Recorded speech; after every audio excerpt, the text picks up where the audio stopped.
నమస్తే.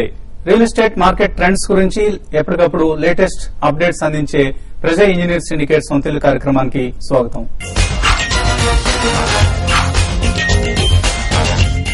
Real estate investments గురించి మనందరికీ రకరకాల సందేహాలు, సమస్యలు ఉంటాయి. మార్కెట్ లో ఇన్వెస్ట్ చేయడానికి ఇది సరైన సమయమా కాదా, ఏ లొకేషన్ లో ప్రాజెక్ట్ ని సెలెక్ట్ చేసుకోవాలి, ఎటువంటి బిల్డర్ ఎంచుకోవాలి, ఇలా రకరకాల సందేహాలు, సమస్యలతో సతమతం అవుతూ ఉంటాం. అందుకే రియల్ ఎస్టేట్ ఇన్వెస్ట్మెంట్స్ గురించిన సందేహాలకు నిపుణులతో ఎప్పటికప్పుడు సమాధానాలు ఇప్పించే ప్రయత్నం చేస్తున్నాం సొంతిల్లు కార్యక్రమంలో. ఈ వారం మన సందేహాలకు సమాధానాలు ఇవ్వడానికి ల్యాంకో హిల్స్ సిఇఓ ఎస్ పోచంద్ర గారు మనతో ఉన్నారు. సో పోచంద్ర గారు నమస్తే అండి. అండ్ రియల్ ఎస్టేట్ మార్కెట్ లో ఇప్పుడు ప్రస్తుతం చాలా అన్సోల్డ్ హోమ్స్ కనిపిస్తున్నాయి. మనం హైదరాబాద్ తీసుకున్నా, వైజాగ్ తీసుకున్నా, రాష్ట్రంలోని ఏ ఇతర నగరాన్ని, పట్టణాన్ని తీసుకున్నా కూడా అన్సోల్డ్ హోమ్స్ కనిపిస్తున్నాయి. అండ్ సీరియస్ హోమ్ బయర్స్ ఎవరైనా ఉంటే వాళ్ళకి కాస్త ధర తగ్గించేయడానికి కూడా బిల్డర్స్ సిద్ధంగా ఉన్నారు.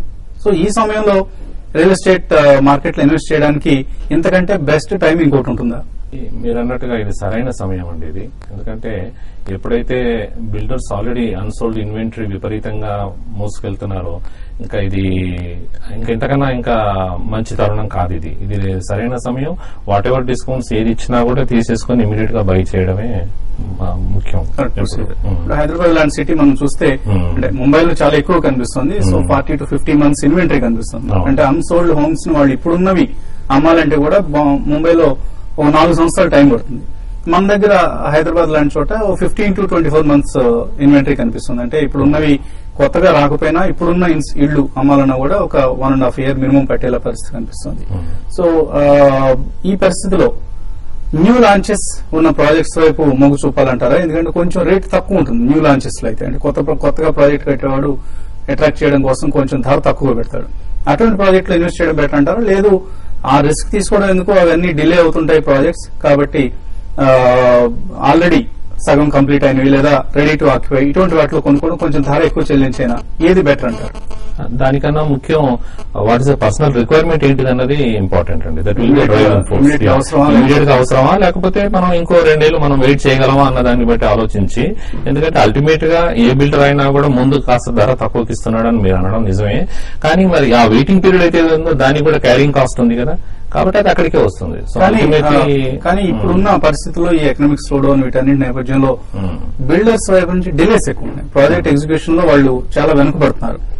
సంవత్సరానికి ఇస్తా ఉన్నది 2 ఏళ్లు చేస్తున్నారు, 2 ఏళ్ళకి ఇస్తా ఉన్నది 3 ఏళ్లు 4 ఏళ్లు కూడా చేస్తున్నారు. నేనే ఓ ఉదాహరణ, నేను బిల్డర్ దగ్గర ఇల్లు కొనుక్కున్నాను కానీ వాళ్ళు కట్టలేకపోతున్నారు. సడన్ గా నేను తీసుకున్నప్పుడు 3 ఏళ్ల క్రితం ఎప్పుడైతే బుక్ చేశానో అప్పటికి అతను ఆర్థిక పరిస్థితి బానే ఉంది. కానీ తర్వాత ఆయన ఆర్థిక పరిస్థితి ఆందోళనకరంగా మారింది, సీరియస్ ట్రబుల్స్ లో వెళ్లిపోయాడు, ఇల్లు కట్టలేకపోతున్నాడు. సో అటువంటి ఉదాహరణలు మనం మార్కెట్ లో చాలా చూస్తున్నాం, కోకోలలో కనిపిస్తున్నాయి. ఎలా సెలెక్ట్ చేసుకోవాలి అసలు, ఒక బిల్డర్ ని ఎలా సెలెక్ట్ చేసుకోవాలి, అండ్ దానికంటే ముందు ఎటువంటి లొకేషన్ సెలెక్ట్ చేసుకోవాలి?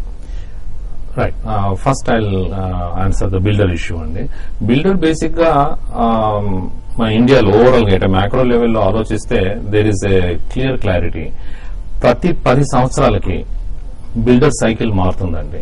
అంటే ఉన్న కొంతమంది మళ్ళీ కంటిన్యూ చేయలేకపోతున్నారు, వాళ్ళు ఫోల్డ్ అప్ అవుతున్నారు, కొత్త బిల్డర్స్ వస్తారు. కాబట్టి కొంచెం కరెక్ట్ నిలకడగా ఉన్నటువంటి కంపెనీ, కాస్త ఫైనాన్షియల్ గా సౌండ్ గా ఉన్నటువంటి కంపెనీస్ ని ఎన్నుకోవడం ఎందుకైనా మంచిదే. కాస్త ఒక 10 రూపాయలు ఎక్కువైనా పర్వాలేదు, అటువంటి వాళ్ళతో కలిసి ఉండడం అన్నది ముఖ్యం. అది పెద్ద పేరున్న బిల్డర్ ఎన్నుకోవడం మంచిదా, లేకపోతే అతని ఫైనాన్షియల్ పరిస్థితిని ఎలా అంచనా వేసుకోవాలి? ఇప్పటి వరకు వాళ్ళ ట్రాక్ రికార్డ్ చూస్తే తెలిసిపోతుంది కదండి, వాళ్ళు ఏ విధంగా ఇస్తూ వచ్చారు, అన్నమాట నిలబెట్టుకున్నారా లేదా. కనీసం 10 ఏళ్ల అందుకేనా 10 ఏళ్ళన్నా మినిమం చూసి వాళ్ళు ఈ విధంగా మాట నిలబెట్టుకున్నారా లేదా అన్న దాన్ని బట్టి చూస్తే తెలిసిపోతుంది. లొకేషన్ లో కాస్త సిటీ సెంటర్ లో కావాలని అనుకున్నప్పుడు కంపల్సరీగా మనం హెచ్చు ప్రైస్ ఇవ్వాల్సిందే. కాదు ఐ కెన్ ప్రొసీడ్ ఫర్దర్, కాస్త దూరం వెళ్లి నేను తీసుకోగలను అని అనుకున్నప్పుడు ముఖ్యంగా చుట్టుపక్కల మోస్ట్ ఇంపార్టెంట్ ఈజ్ స్కూల్స్ లాంటివి ఉన్నాయా లేదా, then water supply and sanitation proper గా ఉందా లేదా, కనెక్టివిటీస్ ఉన్నాయా లేదా. లేదు ఇప్పుడు కాకపోయినా కూడా మీ రిక్వైర్మెంట్ 2 years తర్వాత అనుకున్నప్పుడు ఆ బిల్డర్ ద్వారానే మనం తెలుసుకోవచ్చు కనెక్టివిటీస్ ఏ విధంగా రాబోతున్నాయి, ఏం జరగబోతుంది అన్నది. కాస్త కొద్దిగా పక్కకు జరిగి మనం మున్సిపల్ అథారిటీస్ ని గానీ లేకపోతే హుడా అథారిటీస్ దగ్గరికి గానీ వెళ్లి 1 గంట సేపు మనం సమయం వెచ్చిస్తే మనకు క్లియర్ గా తెలిసిపోతుంది ఏవేవి రాబోతున్నాయి, ఏవి రావట్లేదు అన్నది. దాన్ని బట్టి కూడా మనం నిర్ణయం క్లియర్ గా తీసుకోవచ్చు.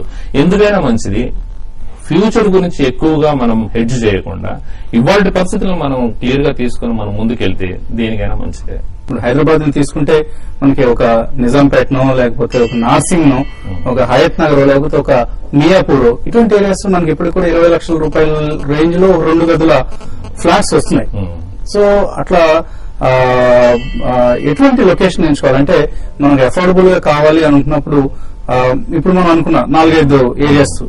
సో ఇటువంటి వాటిలో మియాపూర్ వైపు వెళ్ళాలా లేకపోతే హయత్ నగర్ వెళ్ళాలా అనేది ఒక డైలమా వస్తుంది. ఈ 4 లొకేషన్స్ లోనూ ఫ్యూచర్ డెవలప్మెంట్ ఎక్కడ రాబోతుంది అన్నది ముఖ్యం. సో ఫ్యూచర్ డెవలప్మెంట్ ఆ తర్వాత ఎటువైపు ఎక్కువగా ఉద్యోగాలు ఎటువైపు నుంచి ఎటువైపు రాబోతున్నాయి అన్నది కొద్దిగా మనం